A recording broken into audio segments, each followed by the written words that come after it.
Say we had an array and we wanted to get rid of the first item. We could use the shift method for this. The shift method will update the original array. It will remove the first item. Also, it will return that removed item. Let's try it out. Const removed fruit equals fruits.shift. Do now is we'll just console.log removed fruit,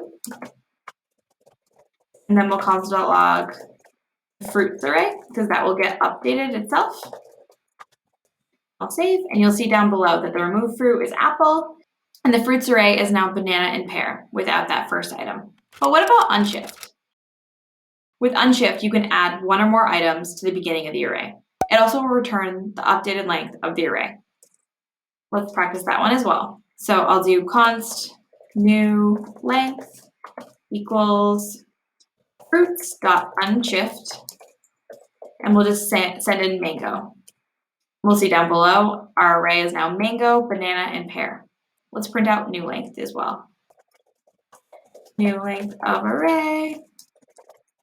Now you see that the new length is 3 with that array, mango, banana, and pear. But with Unshift, you actually can send in more than one item at a time. So let's also, just to practice, throw in grape.